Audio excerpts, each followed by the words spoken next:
Hi everybody, welcome back to Sunshine Soap and Candle Company. Today I'm going to be sharing with you how to make a holiday candle.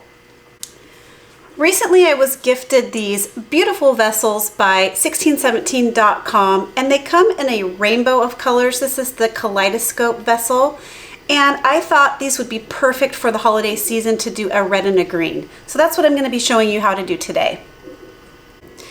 In this video today, I'm going to be giving you a full step-by-step tutorial of how to make candles in these beautiful Kaleidoscope vessels. I'm going to be writing the recipe and everything that I'm using in the description box below. You can also find all of this information on 1617.com on the website, and I'll go ahead and link their website also in the description box below. Now, I'm also going to be writing up the full step-by-step tutorial, detailed written tutorial, along with the full recipe and percentages, and you can find that PDF on my Patreon campaign. I'll go ahead and put a link to my campaign below. There's a ton to take advantage of over there. I publish weekly, sometimes bi-weekly recipes and tutorials, and there are now 3.5 years of archive recipes that you can take advantage of at just the $5 level. There are also 4 other tiers for you to take a look at and take advantage of over on my campaign. We offer things like live classes, live monthly hangouts, monthly gift packages, coupon codes to my favorite suppliers, and so much more. It's an amazing way to connect with other makers. It's a great way to connect with me, and I really hope you'll check it out. All right, let's make some holiday candles. All right, so the first thing we need to do is go ahead and place some wicks into these containers here.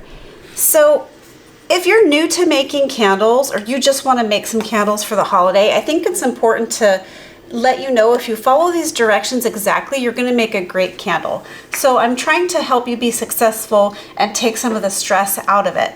So I'm going to give you this step by step. So you can also find this information on the 1617.com website. If you open up the description of these containers on the website, it'll give you a list of what type of wax to use, what type of wicks to use with that wax and that vessel. So it's super convenient. So also I have these little wick stabilizing tools. They also come from the 1617.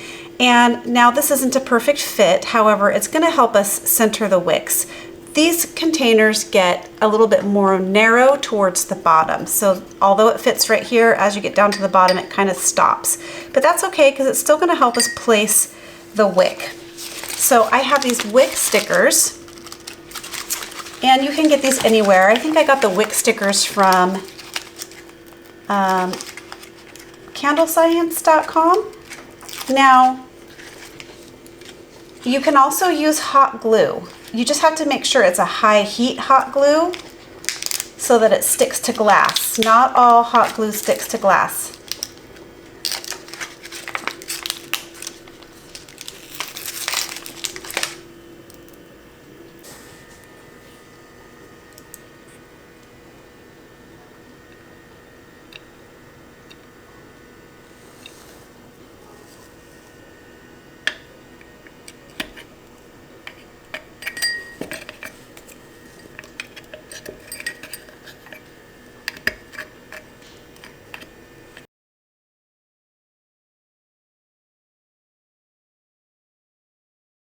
Okay, so now that they're stuck down, that's what they look like, nice and centered. And we're just going to take this little stabilizing tool and get that connected.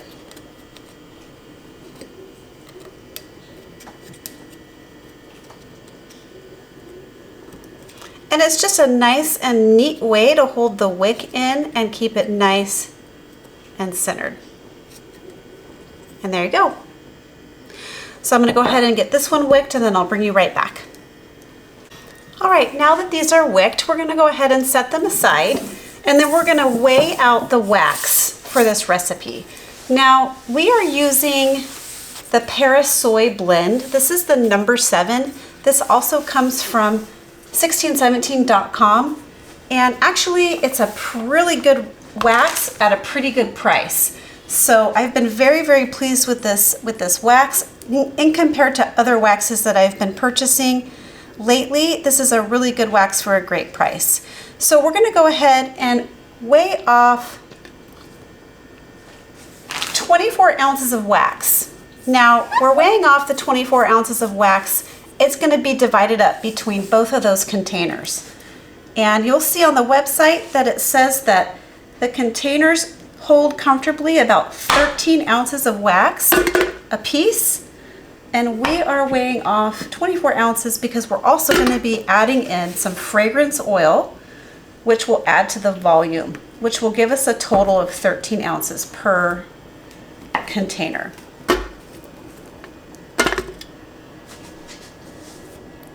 So this is a paraffin and soy blend wax made specifically for containers.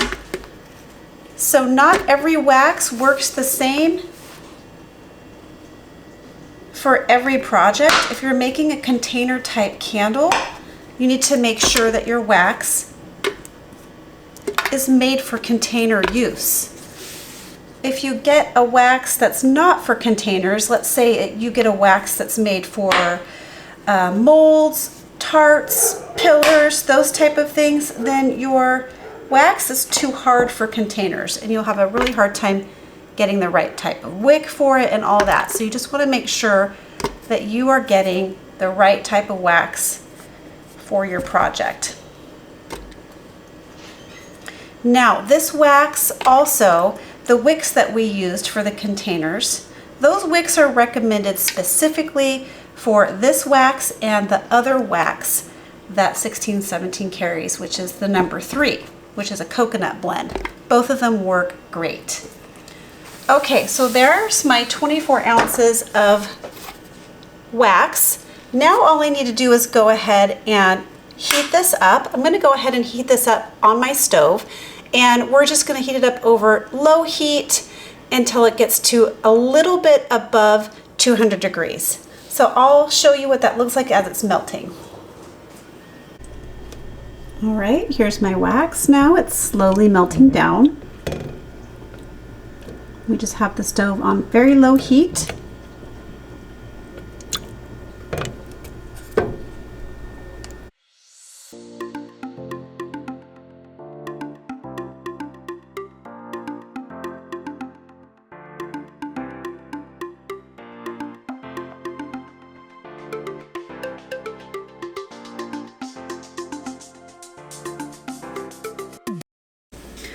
All right, so now that the wax is all the way melted down, we're just letting it come down a little bit in temperature so that we can add our fragrance oil in. It's still slightly hot.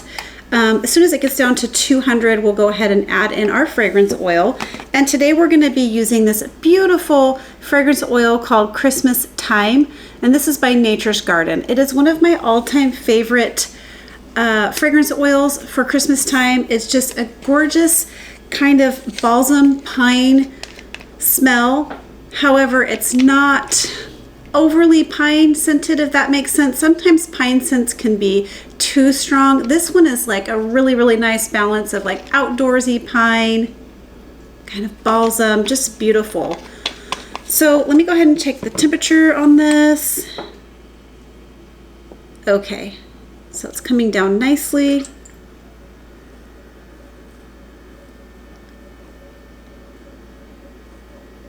We are almost ready to go.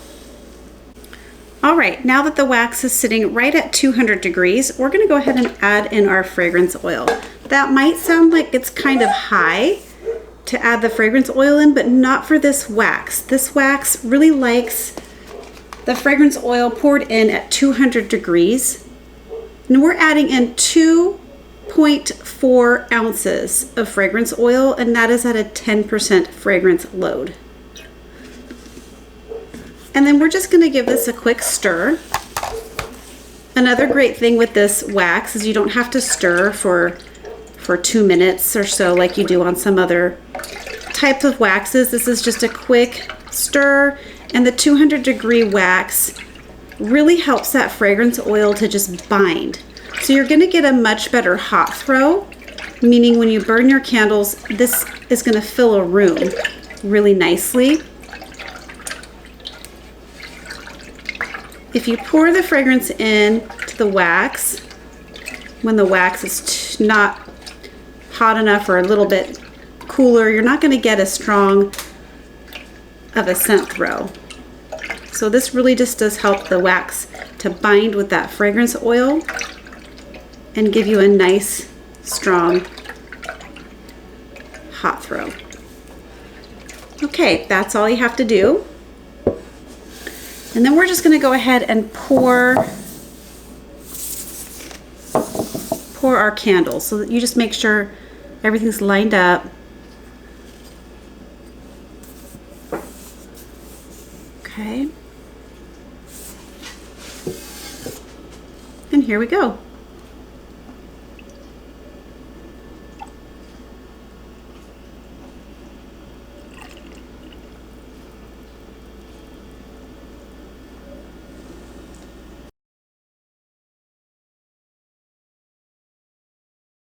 And there you go. We just poured 2 beautiful candles for the holidays. I'll bring you back after these have set up and we'll do a little test burn. All right, so it's been about 24 hours now and the candles are completely set up. This is what they look like with the lids on. Now this wax does take a 2-week cure time to get a fully developed scent throw, but I do know how this scent works really well with this wax. So we're gonna go ahead and light one so I can just show you how they burn. So my son Colton is gonna help me by lighting this red one, I think. And then I'll bring you back for updates on how it looks while it's burning. And I'll give you a time frame on how long it takes to get all the way to the edges of the glass. But yeah, there it is. Looks really, really good. Okay, I'll bring you back for an update. Okay, so this candle's been burning now for about 3 hours. As you can see, it's got a nice scent pool going on, burn pool, and it's got a nice low flame, nothing too high or too low. It smells fantastic. So there you have it, everybody. That's how you make a beautiful holiday candle. I hope you liked this video. If you did, please remember to give this video a thumbs up. Please leave a comment or question below. That really means a lot to me. Share this video with a friend and don't forget to subscribe to my channel. All right, everybody, catch you on the next video. Bye. Keep shining.